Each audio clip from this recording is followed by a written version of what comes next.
Kekejaman Wahabi kepada pejuang akidah tanzih Syekh Nizar Al-Halabi.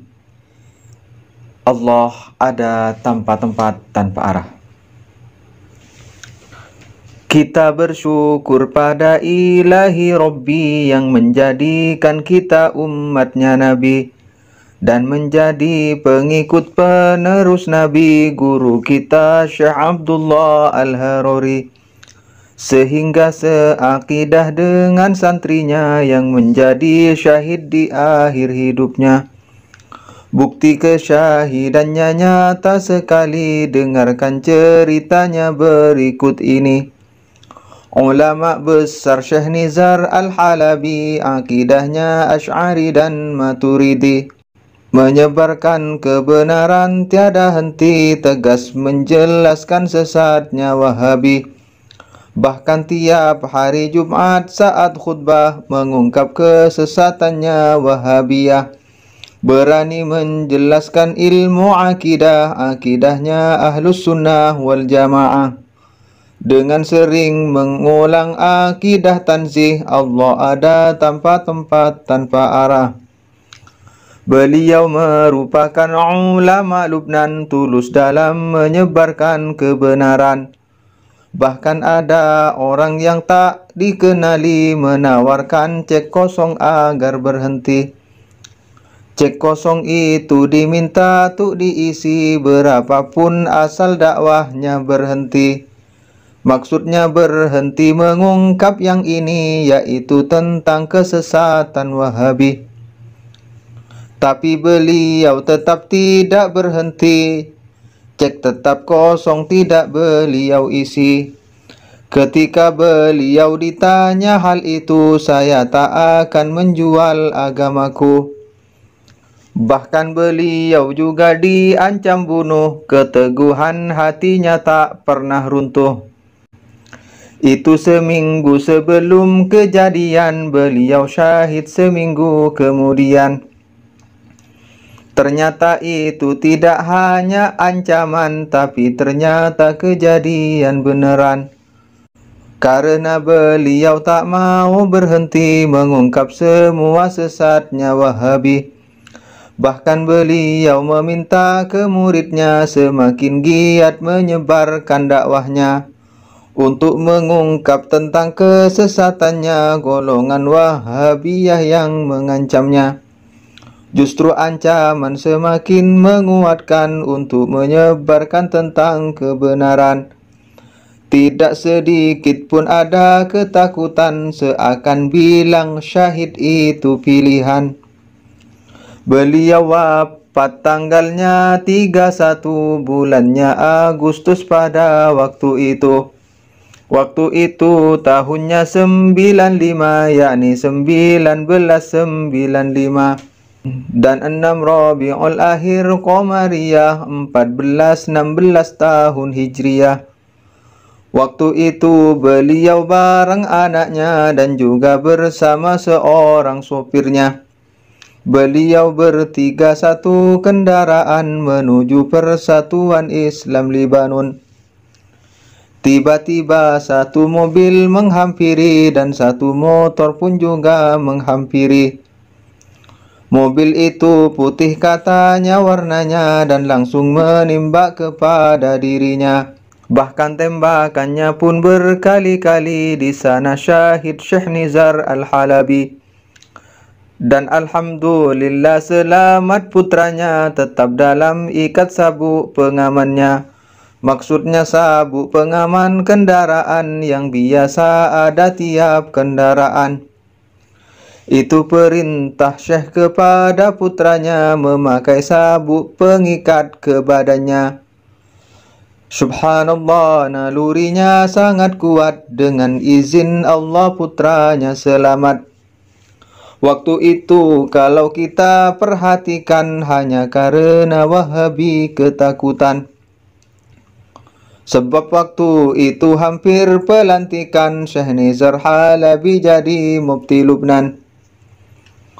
Begitu kalau yang sesat dipaksakan, akhirnya hanya membuat kerusakan. Dengan cara yang hina pun dilakukan, yang penting mereka mencapai tujuan. Baik cara yang halus atau yang kejam, tak mikir walau dengan cara menikam. Sesatnya karena tak bisa dibenarkan, akhirnya menggunakan caranya setan. Wahabi bagai ular halus dan lembut, lambat laun menikam dengan melilit. Lalu ayo kita lihat ke Syekh Nizar bahwa akidah beliau itu benar. Saat jenazahnya dibawa ke dokter, harum kasturi darahnya yang mengucur. Para dokter pun merasa keheranan sebab tak seperti jenazah yang lain. Banyak orang di sana yang menyaksikan, beritanya bukan dari perorangan. Bahkan ada juga yang menceritakan muridnya ngambil kapas dan mencelupkan. Maksudnya membasahi dengan darahnya, diletakkan ke dalam botol katanya.